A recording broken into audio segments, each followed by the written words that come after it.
Assalamualaikum warahmatullahi wabarakatuh. Waalaikumsalam warahmatullahi wabarakatuh. Bismillahirrahmanirrahim. Alhamdulillahirabbil alamin wa bihi nasta'in wa ala umuri dunya waddin. Wassalatu wassalamu ala asyrofil anbiya'i wal mursalin sayyidina Maulana Muhammadin wa ala alihi washabbihi ajmain. Amma ba'du. Nama saya Zahratul Firdaus. Di sini saya akan membahas tentang beberapa materi dari mata kuliah hadis dakwah. Di sini saya akan membahas beberapa tentang dakwah. Yang pertama, saya akan membahas tentang orang yang mengajak kebaikan akan mendapat pahala dari Allah Subhanahu wa taala. Dakwah Islam pada dasarnya adalah proses mengajak manusia untuk beriman dan bertakwa kepada Allah Subhanahu wa taala atau mengikuti Islam dan juga mengamalkan amar ma'ruf nahi munkar untuk mencapai kebahagiaan dan kesejahteraan di dunia ini dan di akhirat.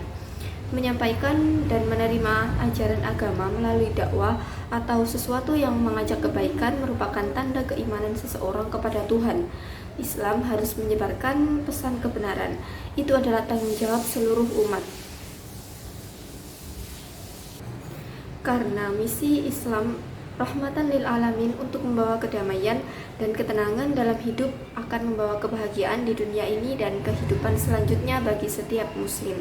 Sudah menjadi kewajiban manusia untuk mengingat dan mengikuti ajaran Islam untuk melakukan segala kebaikan, menjalankan segala yang diperintahkan dan menjauhi segala yang dilarang dalam Islam. Dakwah ialah mengajak seseorang atau kelompok orang kepada kebaikan atau jalan Allah dan mencegahnya dari keburukan atau amar ma'ruf nahi munkar. Dakwah dalam suasana seperti ini akan terus berlanjut dan tidak akan tahu kapan harus berhenti selama manusia hidup. Hadis sahih riwayat Muslim 3509. Bismillahirrahmanirrahim. Wa haddatsana Abu Bakar bin Abi Syaibah wa Abu Quraibin wa Banu Abi Umar. Wal lafdu bi Abi Quraibin qalu haddatsana Abu Muawiyah anil A'masy an Abi Amr Syaibani an Abi Mas'udil Ansari qala ja'a Rasulu ila Nabi sallallahu alaihi wasallam faqala inni ubadi abi fahmilni faqala ma indi faqala rajulun ya Rasulullah ana adluhu ala man yahmiluhu faqala Rasulullah sallallahu alaihi wasallam man dalla ala khairin falahu mithlu ajri fa'ilihi. Wa haddatsana Ishaq bin Ibrahim akhbarana Isa bin Yunus wa haddatsani Bashir bin Khalid akhbarana Muhammad bin Ja'far an Syu'aibah wa haddatsani Muhammad bin Rafi' haddatsana Abdur Razzaq akhbarana Sufyan kulluhum anil A'masy bihadal isnad, yang artinya telah menceritakan kepada kami Abu Bakar bin Abu Syaiban dan Abu Quraib dan Ibnu Abu Umar, dan ini adalah lafaz Abu Quraib. Mereka berkata telah menceritakan kepada kami Abu Muawiyah dari Al-A'masy dari Abu Amr Asy-Syaibani dari Abu Mas'ud Al-Ansari. Dia berkata, seorang laki-laki datang kepada Nabi Shallallahu alaihi wasallam seraya berkata, "Wahai Rasulullah, jalan kami telah terputus karena hewan tungganganku telah mati. Oleh karena itu, bawalah saya dengan hewan tunggangan yang lain." Maka beliau bersabda, "Saya tidak memiliki hewan tunggangan yang lain." Tiba-tiba ada seorang laki-laki yang berkata, "Wahai Rasulullah, saya dapat menunjukkan seorang yang dapat membawanya atau memperoleh penggantinya." Maka beliau bersabda, "Barang siapa dapat menunjukkan suatu kebaikan, maka dia akan mendapatkan pahala seperti orang yang melakukannya." Dan telah menceritakan kepada kami Ishaq bin Ibrahim telah mengabarkan kepada kami Isa bin Yunus. Dalam jalur lain disebutkan telah menceritakan kepada Bishr bin Khalid telah mengabarkan kepada kami Muhammad bin Ja'far dari Syu'aibah. Dalam jalur lain disebutkan telah menceritakan kepadaku Muhammad bin Rafi telah menceritakan kepada kami Abdur Razzaq telah mengabarkan kepada kami Sufyan, semuanya dari Al-A'masy dengan sanad ini. Sanad hadis ini adalah Umar bin Amru bin Ta'labah, Sa'ad bin Ilyas, Sulaiman bin Mihran, Muhammad bin Hazim, Abdullah bin Muhammad bin Abi Sya'bah, Ibrahim bin Uthman. Hadis tersebut memiliki penguat, diantaranya adalah Sunan Abu Dawud 4464, Sunan Tirmidzi 2595, Musnad Ahmad 1000 600, Musnad Ahmad 16.465, Musnad Ahmad 21.307, Musnad Ahmad 21.319. Nabi Muhammad SAW menerima wahyu kerasulan pertama kali saat menjelang usia 40 tahun. Suatu malam wahyu datang melalui malaikat Jibril di Gua Hira pada suatu malam. Ada yang menyebut peristiwa itu terjadi pada 17 Ramadan 13 tahun sebelum Hijriah. Setelah peristiwa malam tersebut, Muhammad suami Khadijah binti Khuwailid itu sempat mengalami pergulatan batin selama beberapa hari, hingga kemudian setelah tenang, putra Abdullah bin Abdul Muthalib pergi ke Ka'bah. Dalam perjalanan ke Ka'bah, Nabi Muhammad SAW bertemu dengan Waraqah bin Naufal, sepupu Siti Khadijah. Kepada Waraqah, Muhammad menceritakan semua peristiwa yang dia alami di Gua Hira. Waraqah sebelumnya juga mendengar cerita senada dari Khadijah. Waraqah meyakinkan bahwa Muhammad adalah nabi yang diutus oleh Allah Subhanahu wa taala untuk menyempurnakan akhlak umat. Kepada Muhammad, Waraqah mengingatkan agar berhati-hati sebab menyampaikan wahyu Allah nantinya Muhammad bisa saja mendapat penolakan dari kaum kafir Quraisy. Pastilah kaum Muhammad akan didustakan orang, akan disiksa, akan diusir, dan akan diperangi. Kalau sampai pada waktu itu aku masih hidup, pasti aku akan membela yang di pihak Allah dengan pembelaan yang sudah diketahuinya pula, kata Waraqah kepada Nabi. Nabi Muhammad SAW, sang penghulu Rasul itu pun terbayang akan perjuangan menyampaikan wahyu. Dan kepada kaum kafir Quraisy, mengajak kaum kafir Quraisy beriman kepada Allah ketika itu bukan hal yang mudah. Dan mereka kaum Quraisy sangat kuat mempertahankan kebatilan itu. Mereka bersedia berperang dan mati untuk itu, kata Muhammad Husain Haikal dalam bukunya.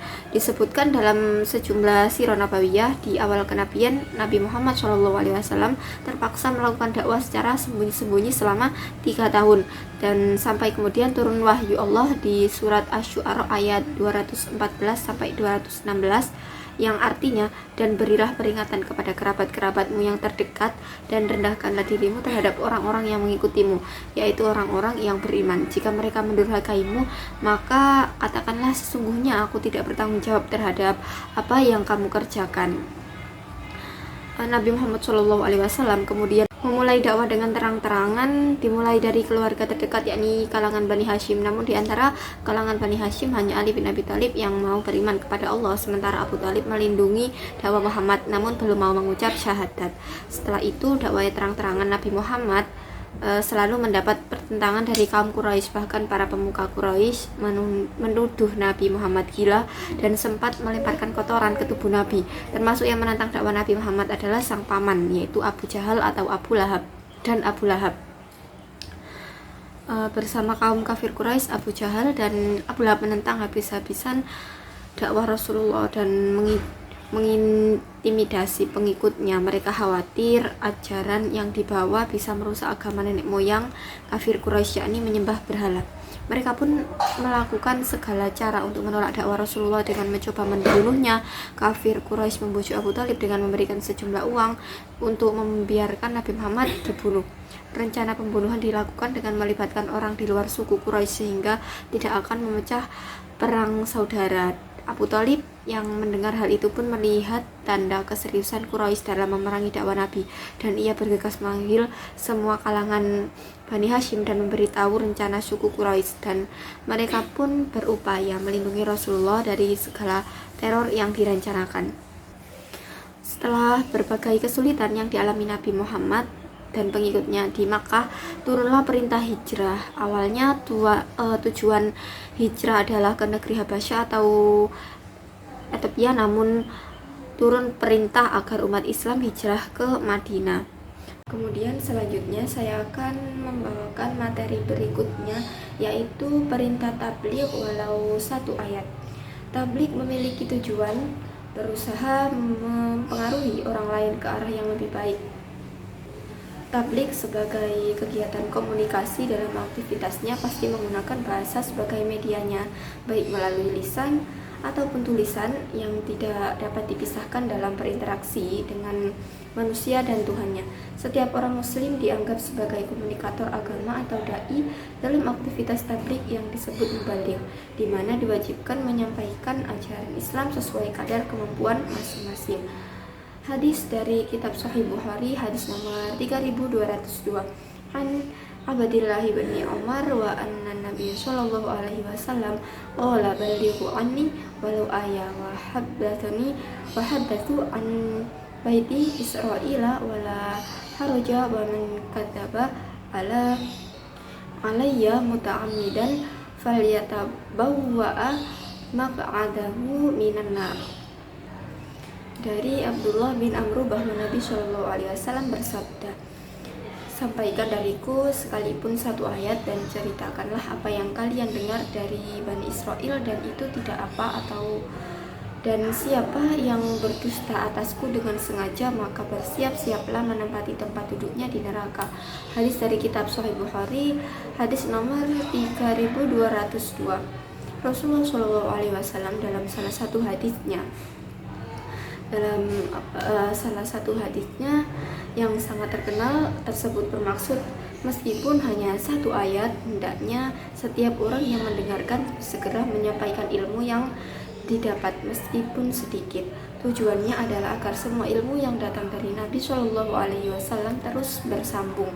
Hadis tersebut, Nabi Shallallahu Alaihi Wasallam memerintahkan kepada semua kaum muslimin, baik lelaki ataupun perempuan, untuk menyampaikan ilmu bermanfaat yang diketahuinya, karena tidak mungkin seorang muslim tidak memiliki ilmu apapun tentang agamanya, yaitu agama Islam. Hal tersebut dapat dipahami sebagaimana yang ditegaskan oleh hadis Rasulullah di atas, balighu anni walau ayah. Inilah yang membuat kegiatan atau aktivitas dakwah boleh dan harus dilaksanakan oleh siapa saja yang memiliki rasa keterpanggilan untuk menyebarkan nilai-nilai Islam. Itu sebabnya aktivitas dakwah memang harus berangkat dari kesadaran pribadi yang dilakukan oleh per orang dengan kemampuan minimal siapa saja yang dapat melakukan dakwah tersebut. Materi selanjutnya yaitu berdakwah sesuai dengan kemampuan. Dakwah merupakan salah satu poin utama untuk menjaga eksistensi Islam di muka bumi. Karena peran dakwah sangat penting. Al-Quran sendiri bahkan menganjurkan adanya komunikasi sosial dalam berdakwah, di mana setiap umat Islam harus memiliki kelompok kerja khusus seperti ahli dakwah untuk menyampaikan dakwah Islam dan menjalankan fungsi amar ma'ruf atau perintah berbuat baik dan nahi mungkar, mencegah kemungkaran di masyarakat. Secara umum dakwah dapat dilakukan dalam berbagai bentuk, yaitu dakwah bil lisan, bil hal, dakwah bil qalam. Selain Al-Quran, di dalam hadis terdapat perintah untuk berdakwah. Hukum dakwah ini juga nampaknya berbeda bagi setiap orang, tergantung situasi dan kondisi yang dilalui orang tersebut dari segi hukum. Musnad Ahmad 8310. Haddatsana bismillahirrahmanirrahim. Haddatsana Aswad bin Amirin haddatsana Syarikun anil A'mashi an Abi Shalih an Abi Hurairah qala Rasulullah sallallahu alaihi wasallam ma nahaitukum anhu fantahu wa ma amartukum bihi fakhudhu minhu mas'alamtum. Artinya telah menceritakan kepada kami, Aswad bin Amir telah menceritakan kepada kami, Syarik al-A'mashi dari Abu Shalih dari Abu Hurairah berkata, Rasulullah Shallallahu Alaihi Wasallam bersabda, apa-apa yang aku larang maka jauhilah, dan apa yang aku perintahkan maka laksanakanlah semampu kalian. Dengan demikian, berdasarkan hadis tersebut ada dua macam hukum dakwah, yaitu hukum secara umum dan hukum secara khusus. Hukum secara umum adalah pelaksanaan kegiatan dakwah yang diartikan sebagai kewajiban yang hukumnya fardu kifayah. Hal ini dikarenakan tidak semua orang memiliki potensi sebagai dai dan dapat melakukan dakwah dengan baik. Sedangkan hukum khusus adalah ketentuan hukum yang berlaku bagi seseorang yang tidak berada di bawah hukum fardu kifayah. Karena kualifikasi dan kapasitas tersebut, 3 cara dakwah dalam hadis pertama yaitu mencegah dengan tangan atau dengan kekuasaan atau kedudukan seseorang, bahwa dengan kedudukan dan wewenang yang dimiliki orang tersebut, orang akan mendengarkan atau menghormatinya. Yang kedua secara lisan, yaitu mengatakan yang sebenarnya kepada pelaku kemungkaran, dan orang tersebut harus kuat mental dan mengambil tindakan untuk menghentikan kemungkaran. Yang ketiga dengan hati, itu adalah cara terakhir untuk menasihati orang lain. Betapapun lemahnya kondisi fisik seseorang, setidaknya dia wajib menolak kejahatan dengan hati. Kemudian materi berikutnya saya akan membawakan tentang merubah kemungkaran bisa melalui kekuasaan, lidah, dan hati. Secara bahasa, pengertian mungkar berkisar pada segala hal yang dianggap jelek oleh manusia. Mereka mengingkari serta menolaknya. Sedangkan menurut syariat adalah segala hal yang diingkari, dilarang, dan dicela oleh syariat serta dicela pula oleh orang yang melakukannya. Termasuk dalam kategori mungkar yaitu segala bentuk kemaksiatan dan bid'ah. Menurut Ibnu Taimiyah, mungkar adalah salah satu nama yang mencakup segala apa yang dilarang oleh Allah. Adapun ukuran untuk menentukan sesuatu itu ma'ruf atau mungkar adalah Al-Quran dan As-Sunnah, bukan menggunakan ukuran perasaan, pikiran manusia, adat dan tradisi dari masyarakat. Pelaksanaan amar ma'ruf nahi mungkar dapat dilakukan dengan 2 bentuk. Yang pertama adalah dakwah dengan cara halus, lunak, dan tidak memaksa dan tanpa kekerasan, yang seiring diistilahkan dengan dakwah kultural. Yang kedua adalah al-hisbah, yaitu menekankan pendekatan kekuasaan. Al-hisbah dapat berjalan bila kekuasaan negara berada dalam tangan umat Islam dan melaksanakan hukum Islam secara legal dan formal. Pandangan Islam terhadap amar ma'ruf nahi mungkar adalah ia akan bisa terlaksana apabila seseorang mempunyai kekuasaan. Tanpa adanya kekuasaan, amar ma'ruf nahi mungkar tidak akan terlaksana dengan baik. Oleh karena itu, haruslah ada segolongan atau orang yang menyeru kepada kebajikan dan mencegah dari yang mungkar agar amanah dan ini terlaksana. Maka harus berpijak pada 2 pilar, yaitu pilar iman. Saya ingin bertanya, apa yang dimaksud dengan pengertian dari tablik? Pengertian dari tablik. Tablik yang artinya menyampaikan atau memberitahu dengan lisan. Secara istilah, tablik adalah sebuah kegiatan untuk menyampaikan pesan dari Allah Subhanahu wa taala secara lisan kepada orang Islam untuk diketahui dan diamalkan isinya. Contohnya, Rasulullah Shallallahu Alaihi Wasallam memerintahkan kepada sahabat yang datang di majelisnya untuk menyampaikan suatu ayat kepada sahabat yang tidak hadir. Ketika pelaksanaan tablik, seseorang mubalik atau orang yang menyampaikan sebuah tablik biasanya menyampaikan tablik dengan gaya yang menarik. Itu adalah salah satu pengertian dari tablik. Baik, terima kasih. Saya mau bertanya, bagaimana caranya agar seorang yang kita dakwahi tersebut mau menerima dakwah kita? Caranya yaitu jika ia seseorang yang terpelajar, kita menggunakan cara-cara yang ilmiah. Jika ia seorang awam miskin, cari makan saja susah, maka yang pertama kali adalah dengan membuat mereka merasa terbantu dengan keberadaan kita. Misalnya, dengan memberikan sembako dan lain-lain.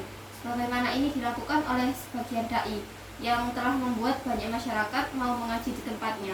Pada intinya adalah kita harus memiliki suatu sikap tegas bahwa kita tidak akan ikut suatu yang salah. Kemudian untuk cara menyampaikannya kita harus melihat situasi dan kondisi. Pada masyarakat yang awam kedepankan akhlak, dan dengan akhlak itu nanti ajakan pelan-pelan untuk menghadiri kajian. Ketika seseorang sudah menghadiri kajian, insya Allah lama-kelamaan orang akan memperbaiki dirinya sendiri. Terima kasih. Cukup sekian yang dapat saya sampaikan. Apabila ada kesalahan mohon dimaafkan. Saya akhiri. Wassalamualaikum warahmatullahi wabarakatuh. Waalaikumsalam warahmatullahi wabarakatuh.